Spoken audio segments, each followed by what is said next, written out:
Francisco Camaño, ministro de Justicia, buenos días. Buenos días. Bienvenido. Hablaremos de la situación en el Constitucional, de la situación en torno a la sentencia del Estatuto, de la situación por la que atraviesa el juez Garzón, en fin, de todo lo que tiene que ver con la justicia. Pero sí que me gustaría que comenzáramos con algo que les venimos contando aquí en la SER, que son las intenciones del Gobierno en torno a esa ley de libertad religiosa. Salvo novedad en las últimas horas, supongo que no lo habrá habido, el Gobierno tiene intención de plantear quizá más recomendaciones que prohibiciones. Es decir, no sé hasta qué punto el Gobierno tiene claro que no puede o no debe, primero, acudir a los casos concretos, es decir, prohibir tal símbolo, aquel otro, un crucifijo o un velo, sino establecer una consideración general, y es que el espacio público debería, en la medida de lo posible, quedar ajeno a ciertos símbolos que expresen religiosidad. Sí, pues efectivamente el Gobierno está trabajando en un proyecto de ley de libertad religiosa que es una ley orgánica. Y las leyes orgánicas solo pueden regular el contenido esencial de los derechos. Si ninguna ley puede regularlo todo, porque no puede descender nunca al nivel de la casuística, por eso hay jueces que resuelven conflictos, las leyes orgánicas se tienen que quedar un poco antes, porque solo regulan la estructura esencial de los derechos. Pero situaciones como la del velo y como la que estamos viviendo, esta misma semana recibía al patriarca de la Iglesia Ortodoxa Rumana, que tiene 800.000 fieles en nuestro país ya. O sea, cifras considerables, no es solo la religión, el Islam u otras confesiones religiosas, pone de manifiesto dos cosas: que en 30 años la sociedad española ha evolucionado muchísimo desde el punto de vista del sentimiento religioso y su pluralidad, y en segundo lugar, que esa ley es cada día más necesaria y que por tanto cuando la propusimos no es que tuviésemos, como se dijo en algún momento, ganas de mover y remover lo que ya estaba bien, sino sencillamente ir en sintonía con los cambios que hay en nuestra sociedad. Debemos descartar, señor ministro, que haya una renovación más o menos cercana en el tiempo de los jueces del Constitucional que han visto ya cumplido su mandato. A mí personalmente, y creo que al Gobierno también, nos gustaría que esa renovación se produjese lo antes posible, pero lo deseamos desde hace 3 años.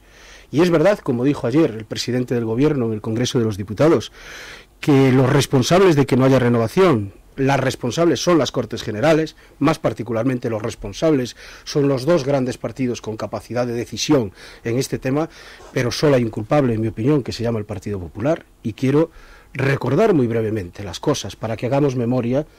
Es un repaso casi hacia atrás de estos 2 años.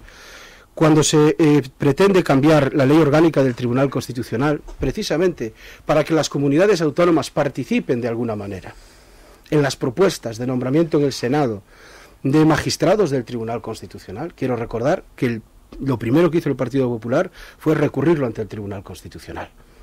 Y ahí había 2 opciones: seguir aún dudando de la constitucionalidad del nuevo procedimiento o esperar. Y el Partido Socialista y el Gobierno responsablemente esperó. Cuando el Tribunal Constitucional nos dijo que esa ley era válida, hubo que adaptar el reglamento del Senado. Y el Partido Popular recurrió nuevamente el reglamento del Senado.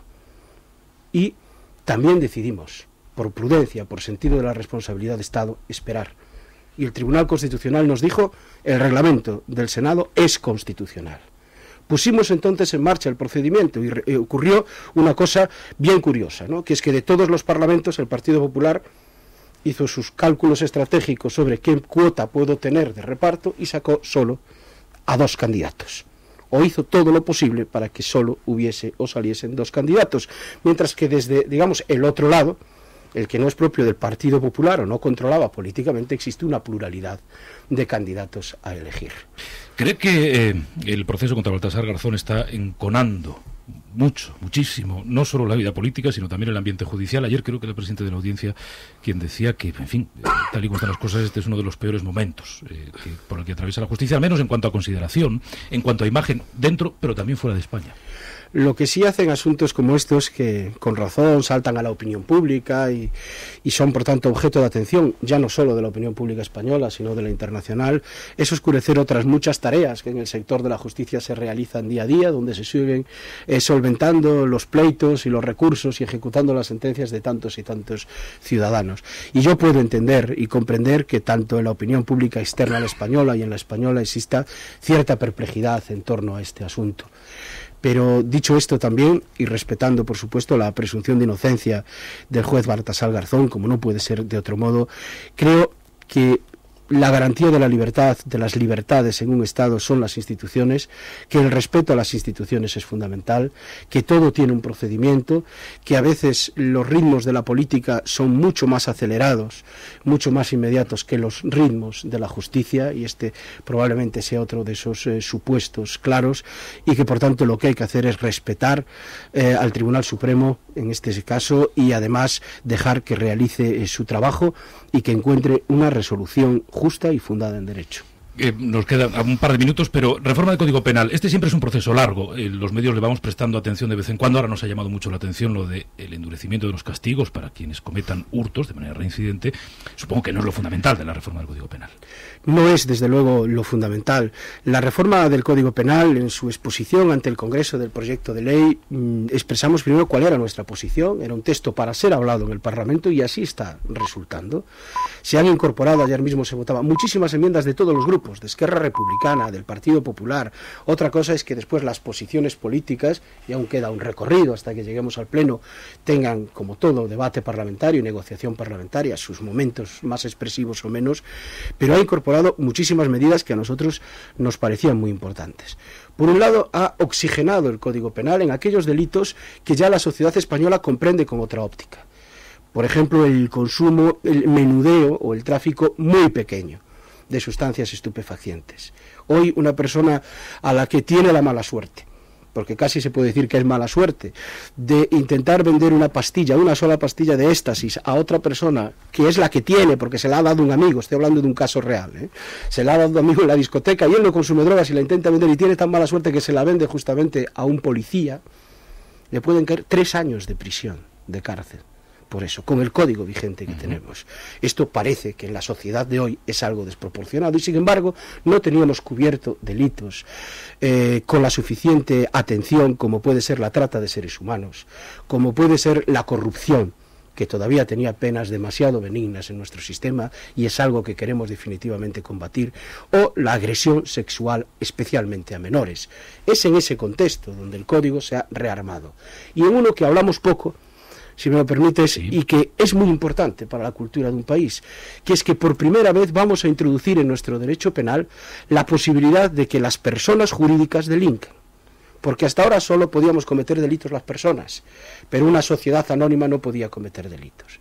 Y esto provoca una falta de cultura en el interior de las empresas, que es muy importante y que tiene que ver a veces con los delitos medioambientales o con otro tipo de delitos. Porque si no hay una responsabilidad compartida en el seno de la empresa, al final los delitos se cometen a veces sin saberse muy bien por qué. Contamina un poco más, deja la puerta abierta un poco más hacia el río, porque en fin, ahorramos un poco de dinero, pero esa decisión, ¿quién la toma dentro de la estructura de la empresa? Al final, claro, la toma el último, pero pudo haber una especie de consentimiento tácito global. El incorporar esto nos va a ayudar muchísimo desde el punto de vista de la lucha, no solo contra las empresas pantalla y la criminalidad organizada, sino también en la cultura empresarial, y creo que es muy bueno. Y multirreincidencia, no me quiero alargar. Era una de las grandes cuestiones que había planteado, a mí me la planteó el alcalde de Barcelona de manera expresa, lo planteó la Federación Española de Municipios y Provincias, y es cierto que en los centros de las ciudades se produce un tipo de delincuencia que es pequeños hurtos, que no tienen por tanto violencia, de menos de 400 euros de valor, pero que sistemáticamente generan en las personas una sensación de inseguridad. Y esta imagen tan utilizada de que entran por una puerta y salen por la otra, no porque no sean juzgados, sino porque como son faltas van por la vía del juicio rápido y normalmente en 24 horas ya están juzgados. Y como la sanción que tienen solía ser, o hasta ahora era una sanción de multa, pues entonces se abonaba la multa, o lo que es peor, a veces se volvía al trabajo, entre comillas, para poder pagar la multa. Entonces, ¿qué es lo que hemos hecho ahora? Pues que el juez, ante este tipo de situaciones reincidentes, evidentes, pueda tener presente esa conducta de quien es casi un habitual, un profesional de este tipo de actos, y en consecuencia pueda reaccionar con una pena un poco más fuerte, que es la de localización permanente. Es decir, primero, tenerlo localizado obligatoriamente en algún lugar que no tenga capacidad de libertad de movimientos para evitarle sus conexiones y esa posibilidad, y muy excepcionalmente, cuando reitere nuevamente que esa pena de localización permanente se celebre o se tenga lugar en centro penitenciario y en un fin de semana. Por tanto, es muy gradual y muy proporcional la medida. No es pena de cárcel para quien robe, cometa hurtos pequeños sistemáticamente.